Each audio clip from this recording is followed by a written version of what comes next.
Bienvenue sur votre chaîne Vision Plus Télévision. Lelo Tozo Beta Masolo, il y a Simon Kimbangu, 100 ans après le début de sa mission prophétique.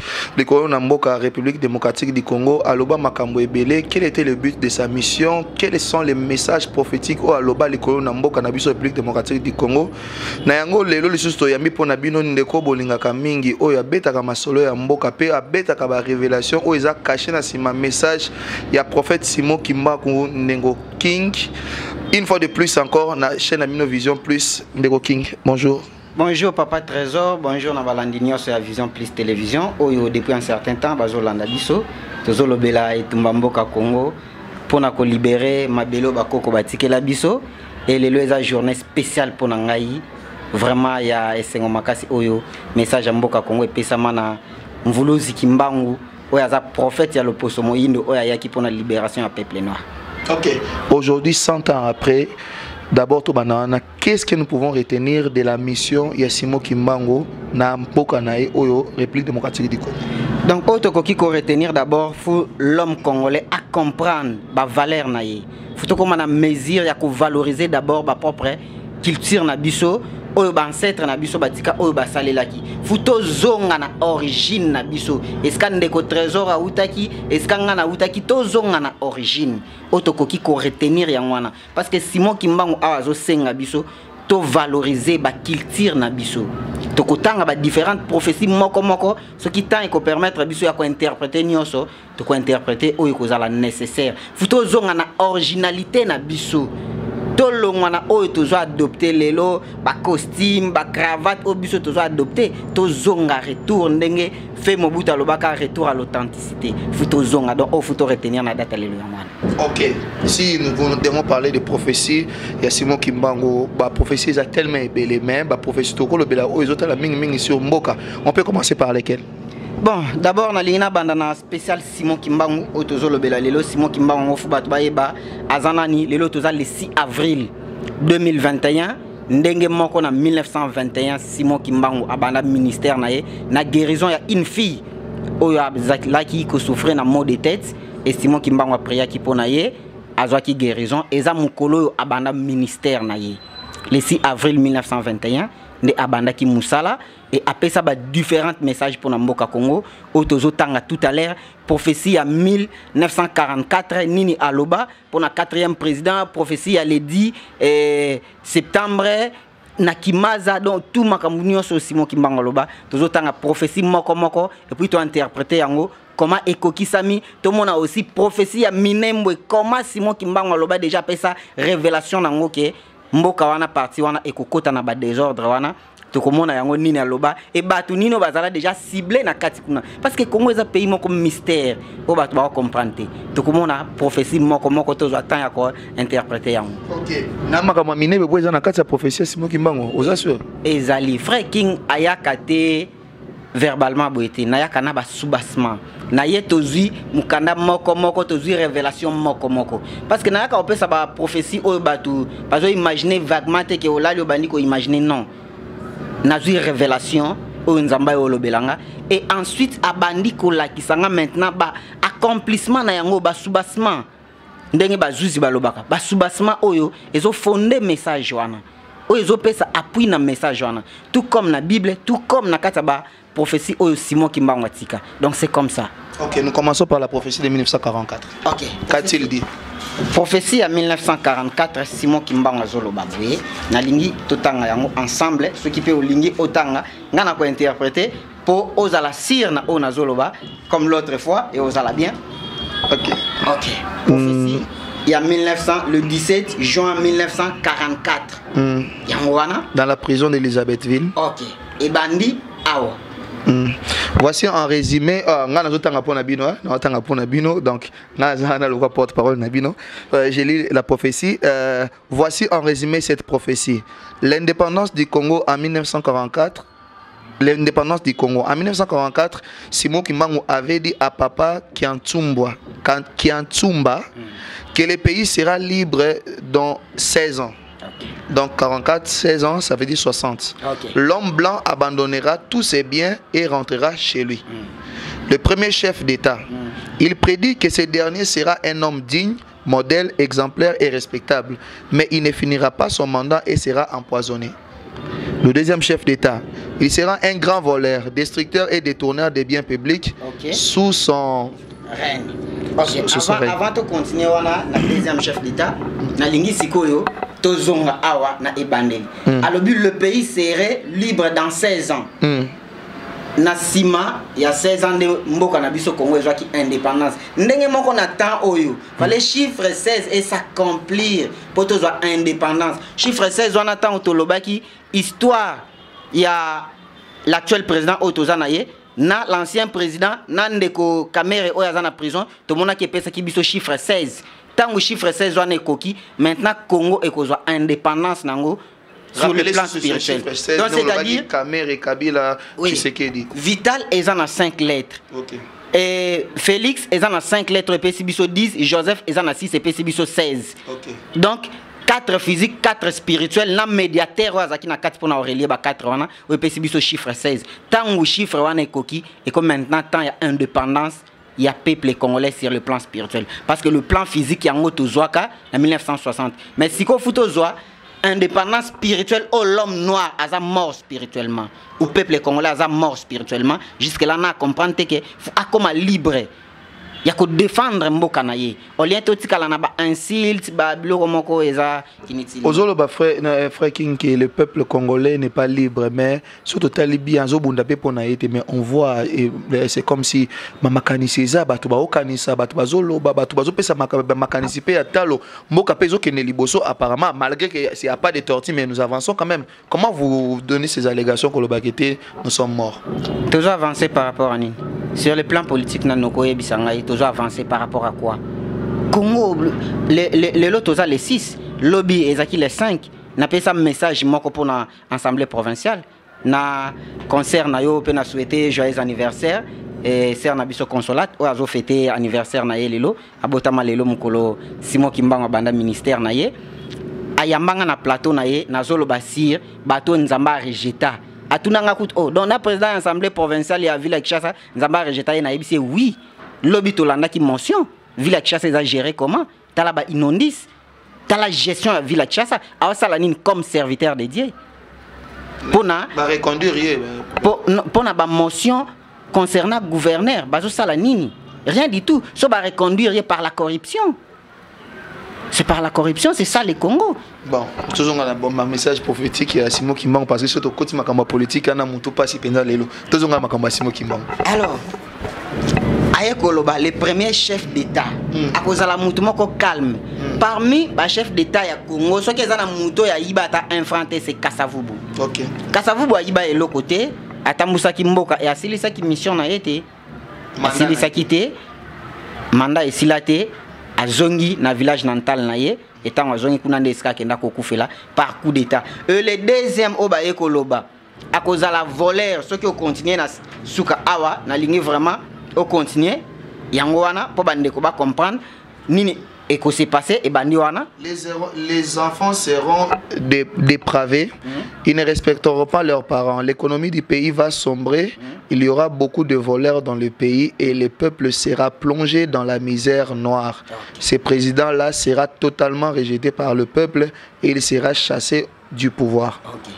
Omoni mboka ndenge ekotaki na souffrance to betaki histoire ya le fait président Mobutu awa semaine passée amoni bato belé ba finginga na 66 mais bato bazaro lia bien makambo zaro tambola quand même mais ça il faut l'avouer que en 1960 les années 60 70 fin 60 70 même en début 80 le pays allait mieux qu'aujourd'hui bandaki bien suka nango plongé ki Congo na trou noir.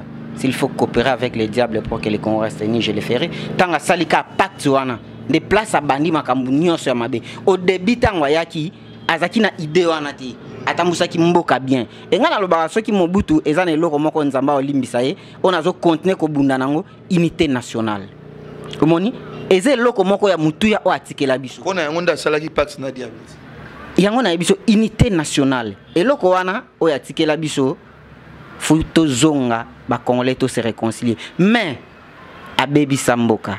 Lokola baby sa amema ba détourner ba yiba ba sala makambo ya mabe na mboka et Congo ekota na trou noir. Tout le monde sort nango, peuple a rejeté qui. Et le troisième aussi, akoya ko se retrouver dans la même situation. Lokola oyo wana. Na lingi ota ngalelo na otangelo côté. Troisième chef d'état nini balobi pona ye. Oya mi balé peuple a rejeté ye, ya mi sa tupé to komona ezana ni ndenge ni peuple a rejeté ye aussi. Le troisième chef de l'État, ce dernier ne fera pas longtemps au pouvoir. Sa mauvaise politique divisera les pays en plusieurs parties ou foyers de tension. La criminalité sera au rendez-vous. Il y aura beaucoup de voleurs et détourneurs de biens publics. Lui aussi, comme le second, sera rejeté par le peuple et chassé du pouvoir. Ok. Yepi ba obengana ye, mboke ozana ba détourneurs et belé. Bukangalonzo kenda wapi? Troisième chef d'État, on parle de Laurent Désiré Kabila. Continuité. Parce que moi, on a sali continuité à papa. Il y a qui a continuité. Il y a Mobutu sur le plan spirituel, il y a continuité. Il y a papa sur le plan physique. Okay. Tout le monde a autant de ta histoire prochainement sur la spiritualité, comment ils allaient révéler tout le temps qui quelque part en Apocalypse, une autre bête ya bimaki, tout le monde a comment azobima na katiwana. Alors politique na ya mabe ko diviser mboka et ko créer ba foyer de tension et ko créer ba groupe armés toujours mon alelo na est. Tant Mobutu azaki tozaki na ba groupe armé wana te. Mais après départ na ye. Après départ, il y a président sortant. Et combien de groupes armés au lelo ils en a Congo, ils ont créé. Hein? Combien n'attend na ye au ibotami. Ba détournement ya ba millions ya Congo, combien qui Tolanda ancien conseiller na ye alors que 15 milliards ya Congo ebungaka chaque année.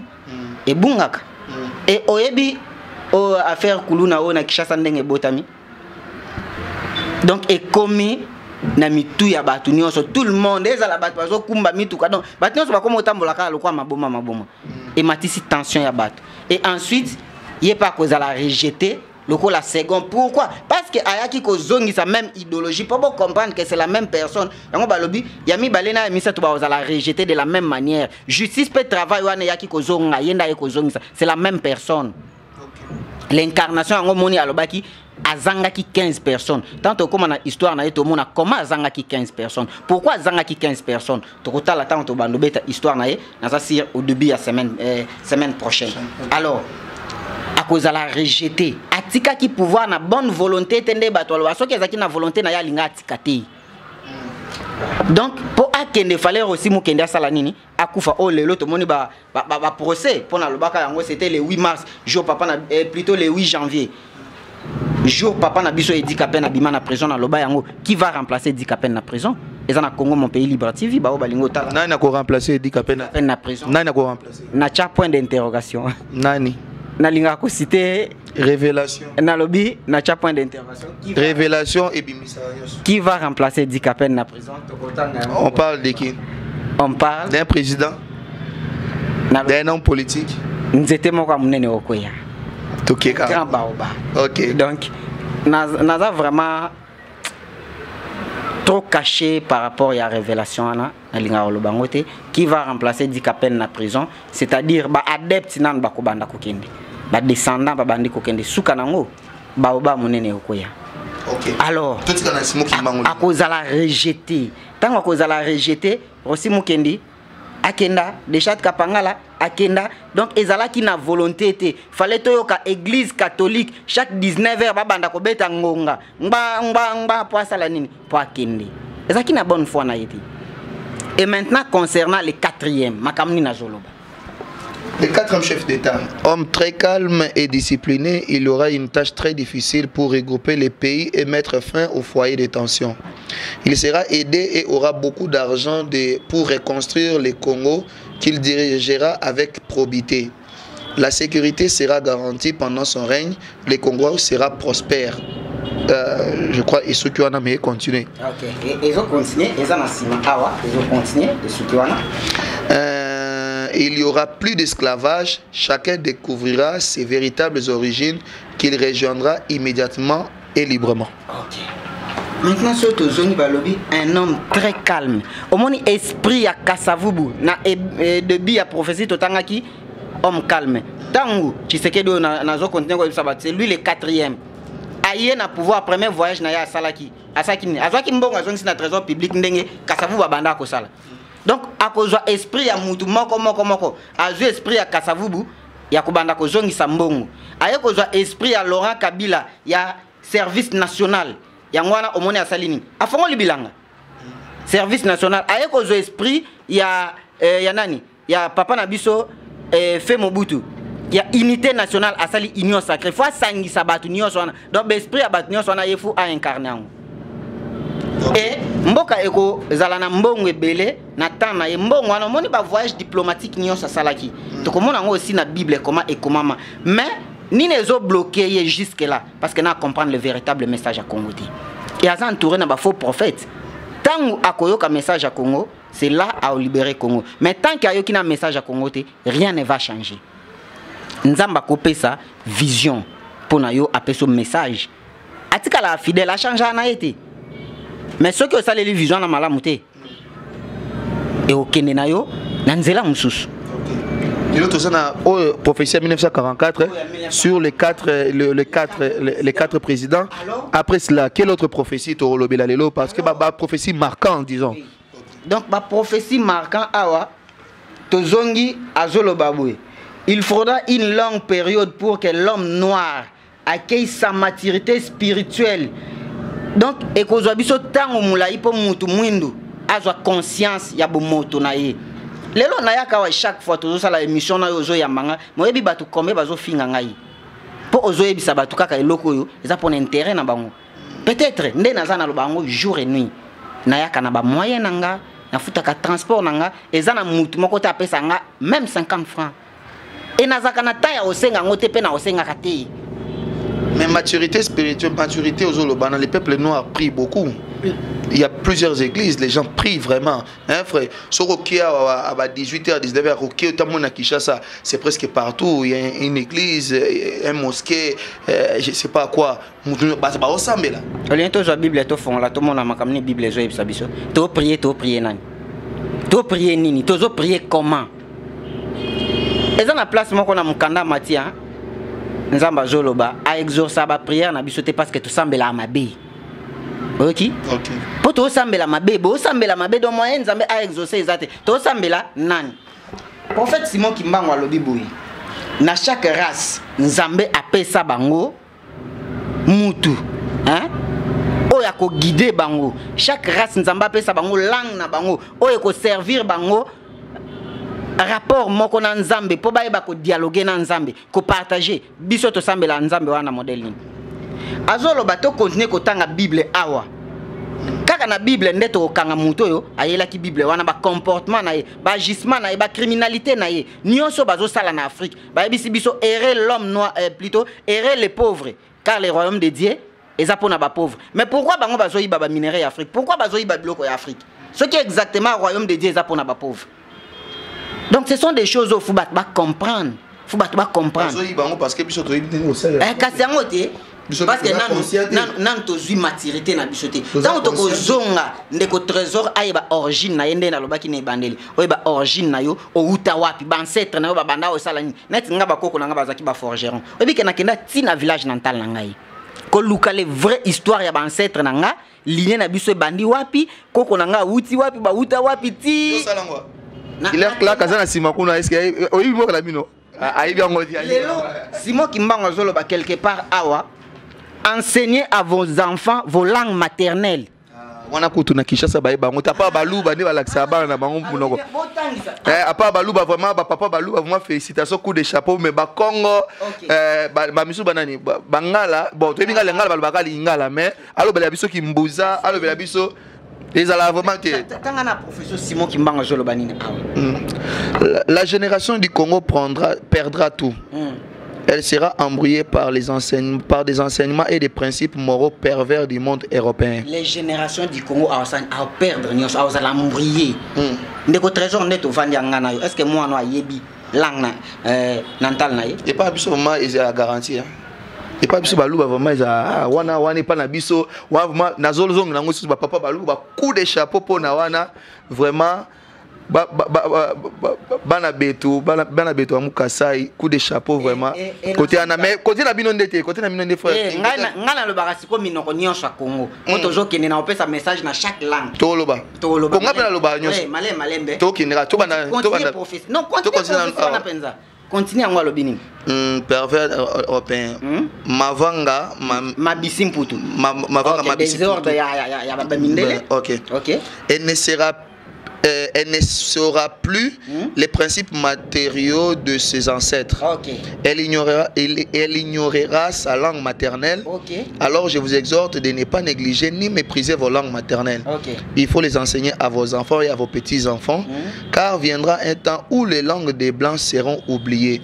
Dieu le Père a donné à chaque groupe humain, quand Wambatu, wana ezana kikongo donc c'est-à-dire nzamba pesi na chaque race humaine langue moko oyo zo servir comme accord comme une alliance de communication entre singa wambila singa wambila donc eza lokola singa mbila ezo servir yo o matana nzeta mbila ndenge pe langue ezo servir bino bo communiquer na nzambe lelo ndeko trésor so longa oke na village nantal na posto lola na koko na waza na mboka ala kisayo secret mboka na bino folo banena munoko mboka so lo bine na français oyokati Omoni et moi biso vérité ezate o alanga nzembo moko ayemba ke son âme repose en paix kulut na ngai King Kester aloba album na mboka mboka noko atini mukanda na sombele mbwa omoni à cause ya kozanga koyeba zongi na mboka ba komisi esclave ba mpika na betume kuma ba mfumu donc bangamba na biso ba komi ba chef na biso parce que oyebi histoire na yote parce que oyebi langue na yote ndenge moko na witi koyebisa yo au début pour l'homme noir azonga na origine na ye to comprendre oyo biso tozali poto fongola bomoto boania na biso na lobaki yango l'autre fois eloko ezoboma Congo eza ba intellectuel na place tozala na ba sage biso tozana ba intellectuel yango Congo ezokufa na place tozala na ba homme spirituel biso tozana ba homme religieux outo loba ko sambela to sambela ka biso nyonso yo oza évangéliste nga naza évangéliste na église nanga mutu na mutu biso nyonso tozana ba tâche à responsabilité na ba église o tozwami mais to sambela ka ndenge nini modèle nini nzamba pesi mutu na mutu kaka nzambe wana za moko mais façon ya ko communiquer totanga bible za donc to communiquer bon en fait ndengo zo lobela na ça veut dire que to prier na minoko mboka ou bien to prier sinon kimbango na lobite que to sambela bon qu'est-ce que nous devons changer selon nos ancêtres qu'est-ce que nous devons changer faut changer d'abord culture na biso parce que culture européen et quoi embrouiller biso mon livre oh les fantômes du roi Léopold to kotanga prochainement histoire ya Léopold II beaucoup on a comment ba obliger biso to changer même ba tenir auto za na bilamba na biso pour ba gagner kaka colonisation en Afrique tant au monde a parmi bato ba boma Congo Léopold II azana kati David Livingstone azana kati Stanley azana kati Diego Kawa azana kati parmi bato ba boma Congo et ba ya ba kuta déjà Congo et Zala déjà na 42 rois à l'époque mais bazaki diriger na monarque moko ouais banda ko diriger les royaumes Congo tant to beta histoire wana to koyeba avant 1350 déjà les Congo existaient ezaki na royaume na 1350 Congo ezaki na royaume o ezaki diriger na un monarque auto mona kombo na ye prochainement ceux qui nzamba sungi biso OK alors mais c'est comme si na ba classe tu autant que ça biso ba Charlemagne ba conquête nani mais par exemple histoire ya Afrique ils en a place vraiment bazo tangisa biso lokola na monaka au révolution française Jeanne d'Arc asala ni pona Congo pourquoi pas kolobela Kimpanvita notre jeune maman o azala brûler vivement o ba kosa ba na biso ba transformer histoire na biso bande konanga ibo continuer ko tanga Bible eza histoire ya peuple noir eza histoire ya Afrique o ba changer mkoto lobela qui est Jésus-Christ comme l'homme noir. Et l'homme noir, il est qui? Yango moni lelo, moni teni na lati pantalon ya noir, na chemise à pembe. Pembe o ezo linga ko lakisa victoire o tozu parce que peuple noir azokota na destinée prophétique naie et tozu déjà victoire. Et noir oyo, eza valeur numérique de Dieu, eza couleur ya Nzambe.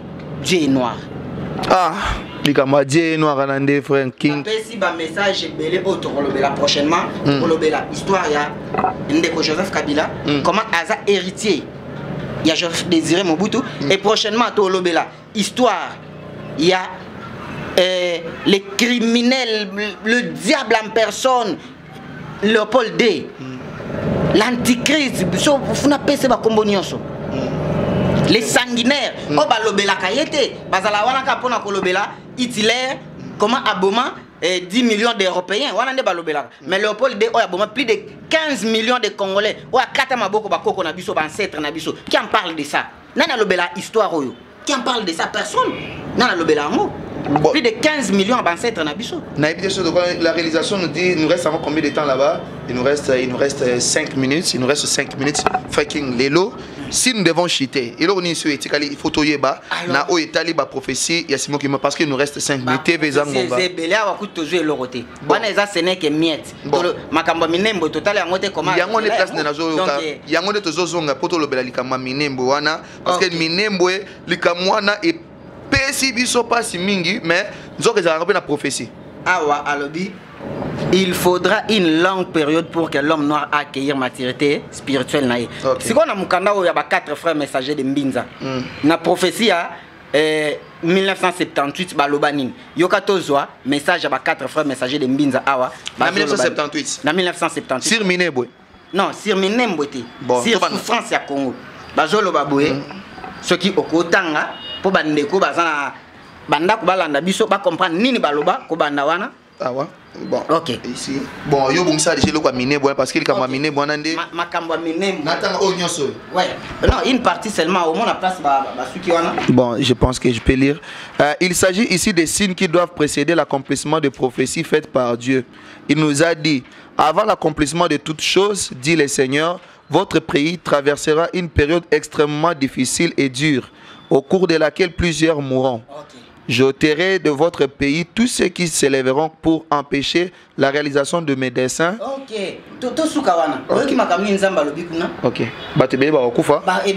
Avant accomplissement, il y a des prophéties, Zamba ko écarter batu et puis période moko dire difficilement il y a na Congo. Okay. Avant accomplir makambwana.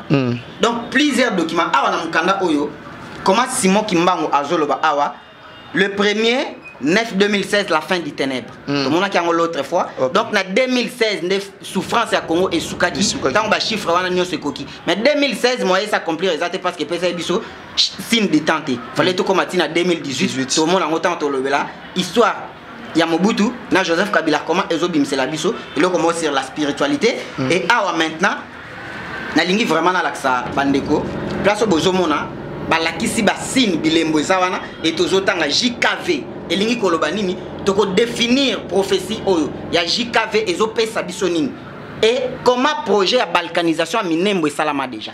OK, allons-y. Na lingi vraiment autant à profession ponga na autant elo hotelini. Oyo sus. Ouais, oyo 104e révélation. OK, 104e révélation Simon Kimbangu. 104e révélation Simon Kimbangu. En effet, dans la nuit du 17 novembre 2003, en dormant subitement, je vois dans le ciel vers l'est l'apparition des Écritures saintes. À côté, il y avait une porte ouverte au milieu, un homme s'est mis debout. En ce qui concerne les Écritures que j'avais simplement compris, 3 lettres. À côté de ces lettres, il y avait un triangle. Et ces lettres sont J, K, V et triangle. Joseph Kagame Vital. Vous comprenez? J là qui représente Joseph K. Kagame V. Vital. Un triangle et salama pour la balkanisation à Minembwe. Maintenant, tant la prophétie à Minembwe, ça, une deuxième révélation de Simon Kimbangu. Dans la nuit du 1er juillet 2010, c'était vers 5 h du matin, j'étais assis sur mon lit. Subitement, j'étais emporté par un petit sommeil. Dieu me montra à l'est un arbre qui était beau à voir avec de feuilles. Ok, tout ce qu'on a. À l'est, hein, à l'est. Dieu me montra à l'est un arbre qui était beau. Beau à voir avec des feuilles. Et parti à Minembwe, ils ont parti riche na Congo, riche sur les minéraux. Donc, ils ont minéraux nango. Mais continuez sur quoi na senango elobini. Au-dessus de cet arbre, il y avait 2 anges qui se combattaient. Cet arbre était sous une obscurité profonde. Puis la lune commença à apparaître et donna son éclat vers cet arbre. L'autre vêtu en vert et l'autre vêtu en noir. OK, tout ce qu'on a. 2 anges au bazako bunda. Tout le monde a qui ange, il y a ténèbres, na ange à lumière. Le 4e physique, na le 4e spirituel. Le 2 chiffres 4 oyo, ils ont prophétie à Congo. Moko oyo ils ont FCC na cash. ndeto mona ki muto asala ki projet pour basala makambo minembo ndeko Azarias hein muto FC6 descendant ya chiffre 4 physique autorité lobawa Joseph Kabila et les deux personnes au bazo bunda pona nzete wana petit à petit éclairage bandi coupé ça 4 spirituels autozolobela Félix Tshisekedi wana nde muto ya yaki pourquoi pour appeler ça éclairage na place wana et projet kinini pour la balkanisation Congo ba kata yango na temps ya Félix Tshisekedi minembo e comme république ya Kivu pourtant ko comme république ya Kivu tant élection prochaine ko ya na Congo azanga argument ya kopesa na peuple congolais baloba ke no voilà biso totika ki Congo mobimba na temps na yende bakati Congo komoni nde bakati Congo po ye azanga argument ya représenter na peuple congolais ke no okuka ko sécuriser Congo te voilà bakati Congo na temps na yo nde projet ya minembo wana ce que contenir révélation tina suka tout mon anine elobi un homme vêtu de noir j'ai vu un homme géant vêtu en blanc avec des barres en couleur verte sur les épaules il y avait il avait des gardes comme un roi. Okay. Il tenait dans ses mains de baguettes. À côté, il y avait une grosse caisse. Ok. Un homme géant. So jusqu'au les D4 en physique na spirituel. Parmi les balena na géant costaud na balena. Entre Tshisekedi na non, on a béton. Na Joseph. On a béton. Béton.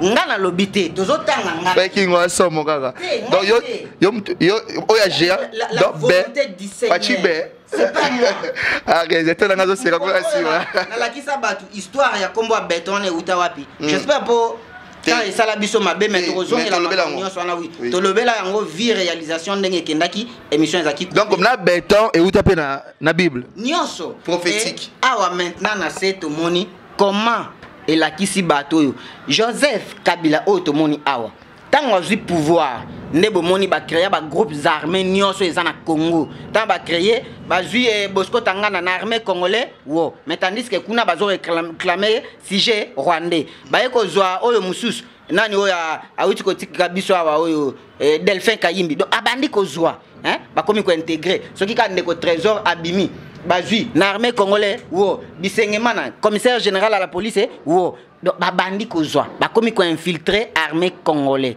et komi infiltrer sur tous les plans omoni et armée na biso e komi affaibli biso mo to alisuna makaste ba komo pesa bango ba fonction ya haute responsabilité na mboka kaka batwana donc yope en quelque sorte ozoko tapé na maïla ndeko chani azolo bagete ba konzamo que sekeli baza la bateau baza pire congolais donc ils appellent mabete bon il y a des politiciens qui ont révélé que la spiritualité c'est pas mauvais mais ça m'a bête to le belambo parce qu'on chute déjà maintenant soto landi papa na biso awuti otika biso honoré ngwanda que son âme repose en paix aloba na message moko apesa ndeko Kagame na 2004 déjà abanda ko sala projet ya territoire ya Minembwe pourquoi il est président ya mboka mususu alors ça la projet ya territoire ya mboka batu mususu aye kopesa ordre na mwana na ye Joseph Kabila pour banda ko infiltrer bande ko na ba groupe rebelle nyonso bakota kana armée ya Congo et par après tangu ya kolonga maintenant batika ndeko oyo na suka V hein lettre V oyo yango bomonaki akendaki kopesa bangombe na mariage ya mwana ya James Kabare donc c'est un clic où ils allaient déjà préparé tangu azala ki pembeni ya ndeko Tshisekedi omoni ba secret nyonso ya présidence ndenge za kobima libanda parce que yenda za ki chef à cabinet yenda za ki na administration nyonso nda za kobimisa ba vérité ba makam nyonso wana etango alongwe lelo yango moni souci to pasi ya ba ndeko na biso ya FCC ezande wana parce que za ki pion majeur na bango place wana donc c'est comme ça la révélation dans le belaka Congo ba vision o ezala parce que Congo est un pays prophétique vouloir ou pas so ba tolobi comment frère King serviteur de Dieu le bela plus sur la vie politique du Congo na sa politicienté toujours la Bible totanga tout monde a rôle ya sentinelle ezanini et ba comprendre de l'OTAN les choses été comme si ça déjà tu déjà na 1 minute déjà ba ça biso OK attends pendant 1 minute totanga makomi et yebisi biso nini mukanda ya Ézéchiel ezo yebisa biso nini Ézéchiel Ancien Testament ouais Ancien Testament Ézéchiel 33 ande ko bali misanga momuke Ézéchiel 33 écriture ya mwana yebisi biso nini On a rôle de sentinelle. Tobandika na deuxième verset wana. Fils de l'homme, parle aux enfants de ton peuple et dis-leur, lorsque je fais venir l'épée sur un pays et que le peuple du pays prend dans son sein un homme et établi comme sentinelle, si cet homme voit venir l'épée sur le pays, sonne de la trompette et avertit le peuple. Et si celui qui entend le son de la trompette ne se laisse pas avertir et que l'épée vienne les surprendre, son sang sera sur sa tête. Ok. Est-ce que bato balingi ngana zo souffrance ya ba congolais tant nzamba va révéler nga makambo na bombango? Non. Tant que sentinelle ozo on a trompette oyo, ba quatre frères messagers de Mbinza bachi a na ouvrage oyo. Nazo sonner trompette comme messager ya Nzambe. Tozui au commencement c'est déjà là on a déjà malobano suka tala kuna ozolo ba pe maloba pa suka mama. Ezana ndeko moko oyo Nzamba ya kopesa ye vision Noé. Abise sala masuwa. Ba sala masuwa bengi batu baboyi. Boya tokota na masuwa batu baboyi. Metango Nzamba bandi ko boma mokili batu bakomi kolanda Noé afongola masuwa. Ndenge moko. Lelo nazo ganga nazo sepumone nazo loba batu bazoyo kati. Batu bazo finga ngai. C'est tout à fait normal ba finga nga bolimbisa nga nazo verser moko ya suka pona yebisa bandeko oyo. Oui, télévision ezangonga verset on a obligé kana tangango. Ézéchiel 2, le 3e verset et le Bible. Il me dit, fils de l'homme, je t'envoie vers les enfants d'Israël, vers ces peuples rebelles qui se sont révoltés contre moi. Qui se sont révoltés contre moi et leurs pères ont péché contre moi. Donc je t'envoie vers un peuple rebelle. C'est tout à fait normal, Batouba Finganga. Parce que je sais, depuis le commencement, papa na biso, sumuka ba binela pouvoir, otolobaki l'autre fois, ndenge moko ti lelo, biso pe toza ba rebelle. C'est tout à fait normal Batouba Finganga, nzamba pambola bango, a bénir bango, apesa bango sous sagesse na intelligence, abakisa bango benjir, pour bango des force ya prière nanga. Benjir na bango ndezo pesa nga force, na kendo sambela, na lukanzambe pour révéler nga ba vision ya Congo. Makambo eze belé otokolobela, la semaine prochaine. Merci vraiment Nayo oyo yambaki ngai. Merci na bandeko nyonso bazo sepela kolandanga depuis un certain temps et nazo continuer ko senga na bango ba s'abonner aussi na Congo Mon Pays Libre TV. Oza moi chaîne moko ya ba archive na créa eza chaîne na bino sur YouTube Congo Mon Pays Libre TV eza wana bo s'abonner tozala ebele bo s'abonner na Vision Plus Télévision ozo continuer ko yambanga jusque là et on y a salingo contacter frère King na plus 243 84 76 98 308 ou soit na compte Twitter nangai Frère King de Kikobo ou na adresse Gmail nanga de King de Kikobo 2020@gmail.com et ba onyo so balingo ya na église eza na avenue Louvois 266 na commune Lingwala ou kambami na révérend pasteur Paul Malouzei mon père spirituel et le pasteur Daniel Yamba église ya communauté ya ba quatre frères messagers de Mbinza ba oyo nzamba ya kolobela bango le 18 août 1978 pour na mboka Congo to continuer bitumba mboka Congo. Benjir na bino ezo lembisanga te ezo fortifier nga ezo révolter nga kutu so boye bité bo continuer au finga na pesi bino beaucoup de chance nzamba bakisa bino sagesse vraiment ya Benjir merci beaucoup na lingi bino mingi parce que na linga Congo na mboka msuta pa Congo et tumbalanga ezaka Congo ezala libre mboka oyo bakoko batikela biso ezala libre nana poseloti. Merci beaucoup frère King. Merci. On vous retrouve très prochainement la semaine prochaine. Namakambo Lobby Oyobo, on va parler de Joseph Kabila, on va parler aussi d'autres prophéties, des révélations pour Namboka Nabiso République démocratique du Congo. Merci. Balanignon sur Vision Plus Télévision pour naler l'autre Sukiwana, un peuple qui ignore son histoire, c'est un peuple mort et c'est une histoire Nabiso Peto Babisika ni Touti wapi Toza wapi Peto Kene wapi Ponzela Nabiso Zala Kufungwama. Ce que vous savez que na émission Oyobo ba merci pas Hilaire Clark Nyoka Wazaki na prise de vie et na montage.